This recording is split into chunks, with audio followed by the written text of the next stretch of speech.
Hey up everybody, favourite Spartan here and welcome back to a brand new video. And today we're going to be doing our review of 𝘎𝙎𝙈𝙆𝙀 that we just finished on the channel very recently. We're going to go through things like the graphics, gameplay, story with no spoilers because that's what we do here, and my overall impressions, the things like that. And I hope you all enjoy.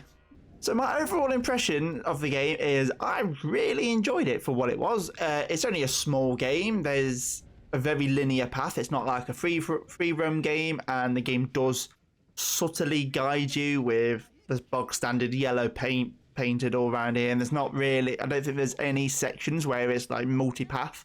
It's literally A to B every section till you finish a game. I thoroughly enjoyed playing it. I found it to be equal parts funny, intriguing, and scary all at the same time. And it pulls your heartstrings when it needs to, and it freaks you out so much when it wants to. So we just could jump straight into audio. I thought the voice acting was some of the best actually I've ever come across. I loved it, especially being from Britain. It was perfect. It's so funny and when it needs to be, and it's like it's so accurate in how these people from these different locations actually speak and their slang they use, and honestly it's some of the best writing for like individual characters I've seen in recent games. In regards to background audio, I thought that was pretty good as well. The oil rig that you are on in the main game, that's not a spoiler, it's on the front cover of the game.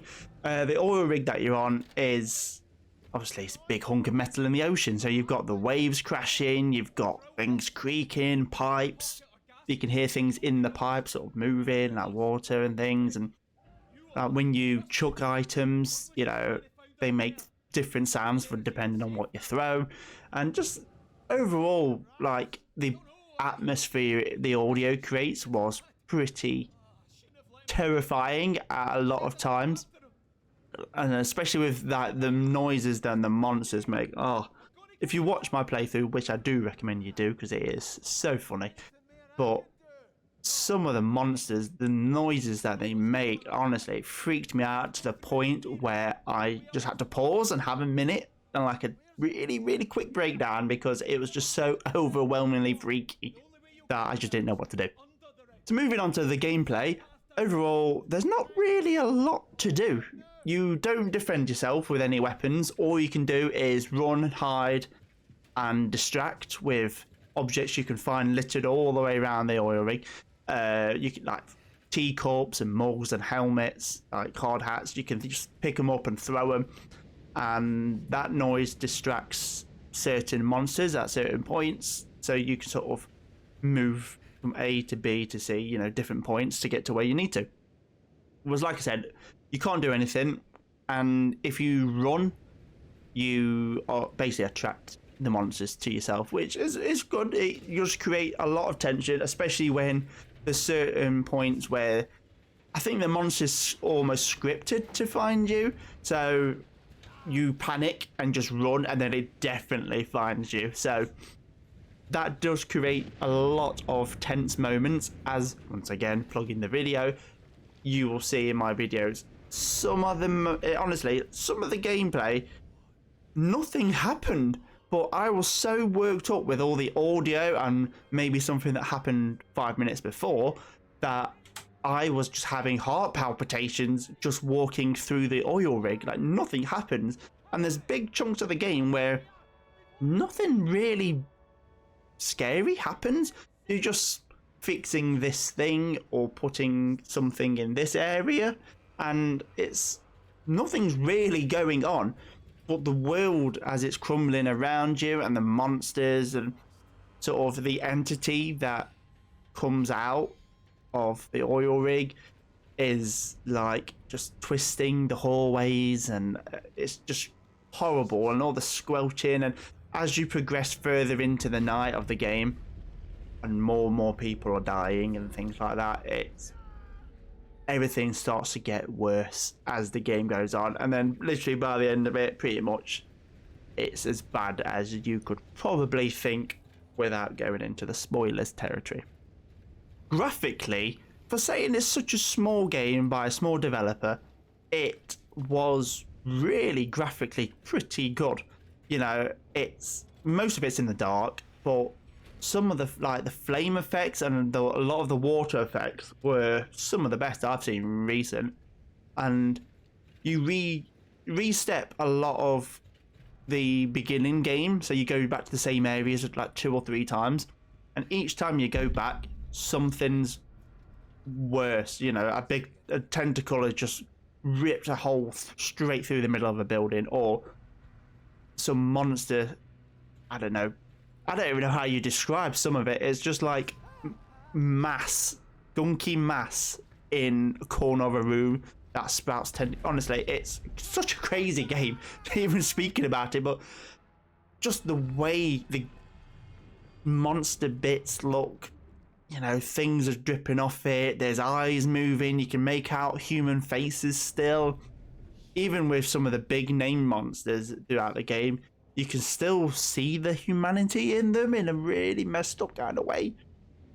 It just looks like a lot of like raw meat with a human face a lot of the time. Some of it's quite hard to look at, and a lot of it freaked me out personally when I was sort of making my playthrough and making my rounds around the oil rig. But graphically, it really does hold up against a lot of things. The character face detail, when especially at the start of the game when it's just everybody's human and things, it's really good.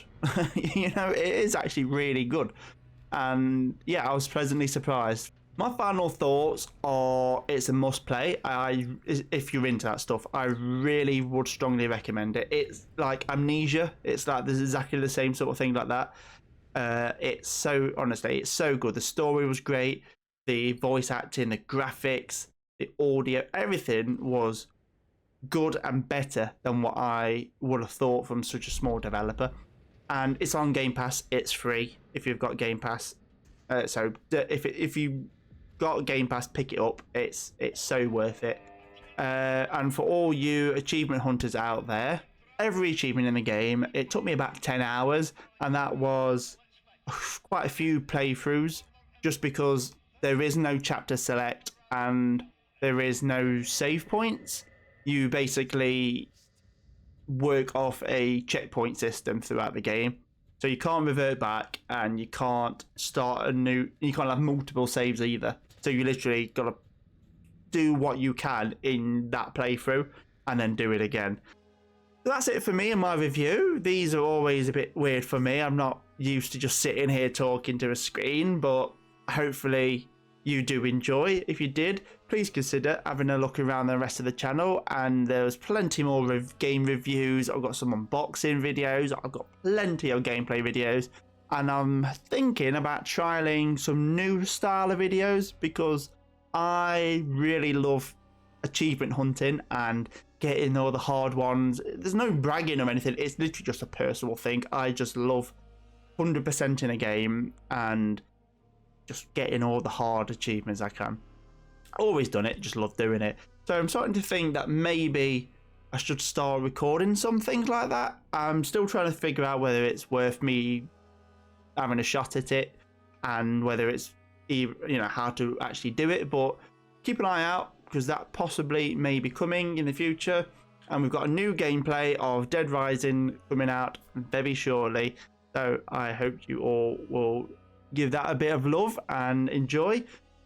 And I think I've rambled enough now, so this was Still Wakes the Deep, and I thoroughly enjoyed it, and I hope to see everybody in the next one. Goodbye.